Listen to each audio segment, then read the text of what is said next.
Game week 1 is done. It's time to move on to game week 2, but let's first look at what I did in game week 1, what resulted in my choices. So first off, Onana with 9 points. Oh, Man United got away with murder with this one because Onana shouldn't have kept a clean sheet. He just dived straight at the defender, but the VAR didn't give the penalty for some reason. But I'll take it because I want to gain rank and get some points. If it wasn't for Onana, United wouldn't have kept a clean sheet because United kept on losing possession of the ball so many fucking times. It was annoying to watch. In the defense, it's Stupinang comes up with the late assist that gives him the bonus points. Saliba, who actually plays, there was a rumor last minute change. I had Gabriel, but in the leaks, the last minute lineup, it was very small. The time frame was very small, but thankfully I was able to switch Gabriel to Saliba, and Gabriel did actually got benched. And Chilwell, I played Chilwell over Stones, and Stones in the league lineup didn't even play. He had an injury, but I still kept him because I need him later on. Ben Chilwell, I'm glad he get away with an assist. He should have even scored a goal. He did, but it was ruled offside. But he got bonus points for it. He was so advanced. He essentially played like a left winger, just as I kept on saying all preseason he will do. In the midfield, Marcus Rashford. God damn, man. United's midfield is pretty mediocre. I thought Rashford was gonna do something against Wolves, but no, their attack was kind of blunt. And he played as a striker, so he's not gonna get much. Saka with 10 points. First game of the season, Arsenal just explodes, and all of their assets will get something out of it. Martinelli was also very good. Arsenal fans were saying he was the best player on the pitch, so he got 5 points. That assist was incredible. He did that skill move that resulted in an assist. He gave the ball to Nketiah, and Nketiah banks one in. Now here you can see Foden. I had Bruno in the team selection, but with the league lineups I saw Foden playing, so I changed Bruno to Foden. And when Foden blanked, I was so worried for Monday because what Bruno Fernandes can do. He has high ownership, but in the end it didn't matter at all because in my mind I just thought, maybe he could get a yellow card because he's so he has disciplinary issues. Bruno, he does get the occasional yellow cards, and he did that the pre-assist, but we know in FPL that doesn't matter. And João Pedro came away with a penalty, of course. That's why we picked him. He's a better asset than Mitoma for me because of the penalties, and Brighton do get a lot of penalties. They did get a lot last season because of how attacking they are, how they create chances inside the opposition box, and they pressurize them into doing stupid tackles. Watkins with 1 assist. It was the toughest game out of the first three fixtures, and I'm lucky to get away with an assist from Watkins. Newcastle absolutely obliterated them. Emery's defense was wide open. Watkins got the assist from the Diaby goal. Diaby is the one to look at. And Haaland, of course, I got the most points in this game with 13 points. He was the right captain. He bursted.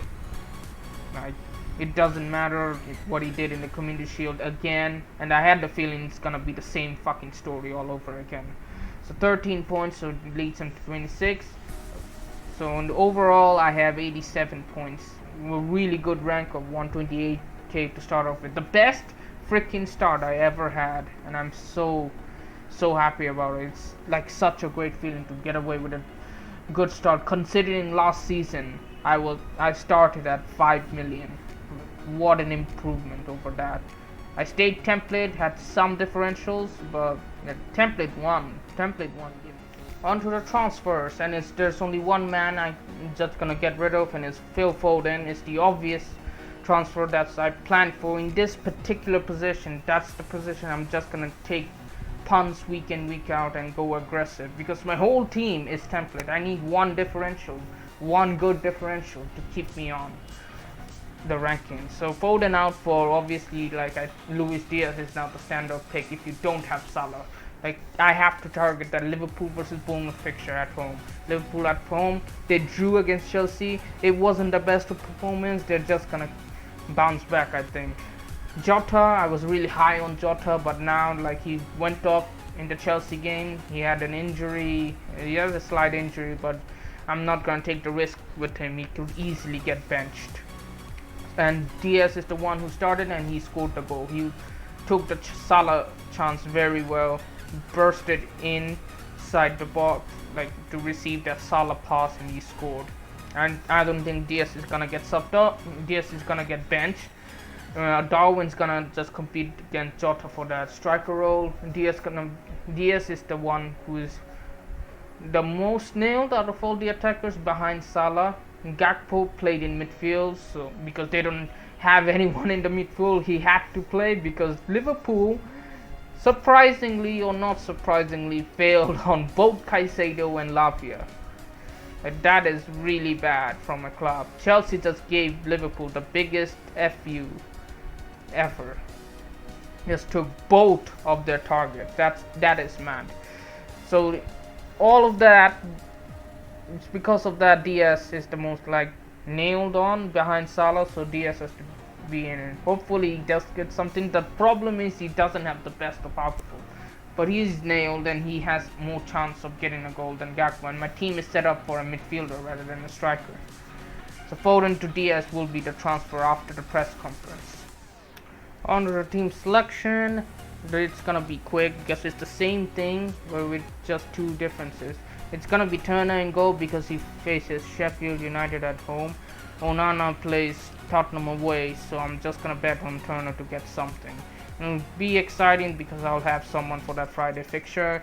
It's Tupenang, Saliba, and Chilwell at the back because they have the best fixture.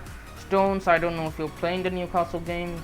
He might just got rested for the Super Cup game, but Newcastle is a tough game anyway. Newcastle probably gonna score. They're not gonna just sit back. They're gonna pressurize City. And Stupinan was really well. Wolves away. It's gonna be a good fixture for him as well.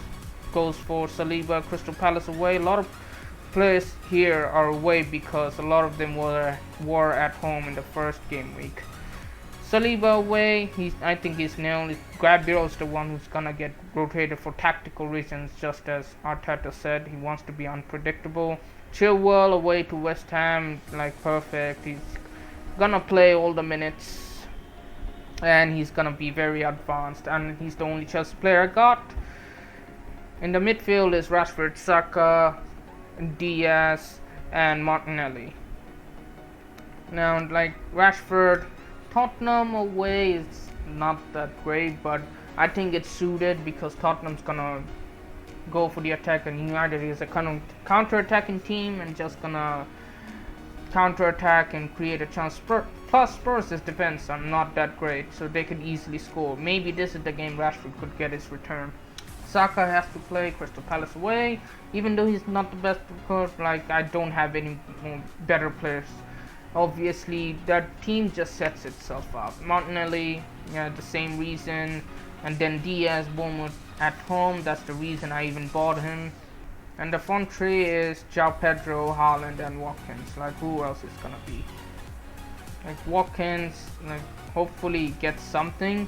It's Everton at home. They're just gonna block everything off, but it's gonna be a bit tough for Villa to get through the back line, but hopefully Watkins does the business. Maybe a cheeky penalty if he is still on pens. João Pedro, he should be able to get something out of this match from an open play goal, because Wolves are not gonna sit back. This Gary O'Neill Wolves team actually gonna attack, so that should leave space for João Pedro to run in. And Haaland, Newcastle at home, I'm gonna captain him. No way I'm captaining anyone else. This game is perfect for him because Newcastle United are just gonna come at City, and City are just gonna find the space behind the line. That's what happens when we see other teams attack City, which aren't like the top level of clubs, like a Real Madrid or like Bayern Munich.